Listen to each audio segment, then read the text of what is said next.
বিসমিল্লাহির রহমানির রহিম। আসসালামু আলাইকুম। আশা করি আপনারা সবাই ভালো আছেন। আজকে আমি আপনাদের দেখাবো শোল মাছ দিয়ে খুবই মজার লাউ শাক রান্না করে। এই রান্নাটা খেতে কিন্তু খুবই মজা হয়। আশা করি আপনাদের এই রেসিপিটি খুবই ভালো লাগবে। এখানে আমি এক আটি লাউ শাক ভালো করে কেটে ধুয়ে পরিষ্কার করে নিয়েছি। আর এখানে আমি শোল মাছের একটা মাথার লেজ আর 2 পিস মাছ নিয়েছি, ভালো করে পরিষ্কার করে ধুয়ে নিয়েছি। এখন প্যানে আমি পরিমাণ মতো তেল দিয়ে এর মধ্যে 3টা পেঁয়াজ কুচি দিয়ে দিলাম। পেঁয়াজটা আমি হালকা একটু ভেজে নিব। পেঁয়াজের কাঁচা ভাবটা দূর হওয়া পর্যন্ত আমি পেঁয়াজটা ভেজে নিলাম। এখন এর ভিতর দিয়ে দিলাম আমি 1/2 চামচ পরিমাণ লবণ, 1 চামচ পরিমাণ দিলাম পেঁয়াজ বাটা, 1 চামচ পরিমাণ দেবো আমি রসুন বাটা, আর 1/2 চামচ পরিমাণ দিব আমি এখানে জিরা বাটা। এখন এই মশলাটা আমি একটু ভালো মতো কষিয়ে নিব। কষিয়ে নিয়ে এর মধ্যে আমি সামান্য একটু পানি দিয়ে দিলাম।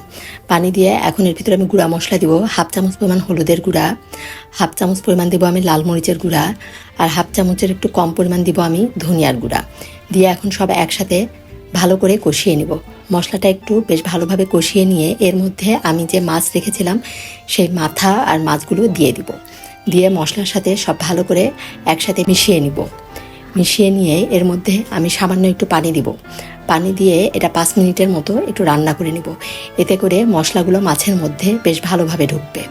যে আমি পানিটা দিয়ে এখন ঢাকনা দিয়ে ঢেকে এটা 5 মিনিট রান্না করে নিলাম। নিয়ে এখন মাছটা ভালোভাবে কষিয়ে নিলাম। কষিয়ে নিয়ে এখন আমি এই শাকগুলো দিয়ে দিব।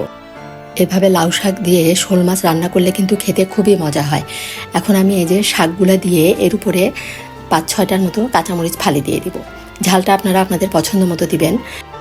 এখন আমি এর মধ্যে দিয়ে দিব 1/2 চামচ পরিমাণ লবণ। লবণটা দিয়ে আমি এখন সবই মিশিয়ে নিব। মিশিয়ে নিয়ে আমি ঢাকনা দিয়ে ঢেকে এই শাকটা কমে আসা পর্যন্ত রান্না করে নিব।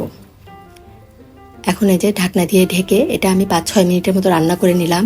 যে শাক থেকে কিন্তু বেশ খানিকটা পানি বের হয়েছে। এই তরকারিতে আর এক্সট্রা কোনো পানি দেওয়ার দরকার নেই। শাক থেকে যে পানি বের হবে এটা দিয়েই কিন্তু এই রান্নাটা হয়ে যাবে। আর এই রান্নাটা কিন্তু হালকা অল্প অল্প ঝোল থাকবে, তাহলেই কিন্তু এই শাকটা খেতে বেশি মজা হয়। এই যে আমি একটু নেড়ে নিয়ে আবার ঢাকনা দিয়ে ঢেকে দিলাম। ঢেকে আবার এই যে 5 মিনিটের মতো রান্না করে নিলাম। এই রান্নাটা কিন্তু হালকা একটু ঝোল থাকবে, এজন্য আমি আবার ঢাকনা দিয়ে ঢেকে আর 2 মিনিটের মতো রান্না করে নিব। একদম মাখা মাখা হবে। দেখুন দেখতে কতটা সুন্দর লাগছে, শাকগুলো একদম সবুজ হয়ে আছে। এই লাউ শাক রান্নাটা আপনাদের কাছে কেমন লাগলো অবশ্যই কমেন্ট করে জানাবেন। আর ভালো লাগলে আপনারা আমাকে একটা লাইক দিবেন। আর যারা এখনও আমার চ্যানেলটি সাবস্ক্রাইব করেননি অবশ্যই সাবস্ক্রাইব করে আমাকে এগিয়ে যেতে সহযোগিতা করবেন। এই যে হয়ে গেল খুবই মজার শোল মাছ দিয়ে লাউ শাক রান্না।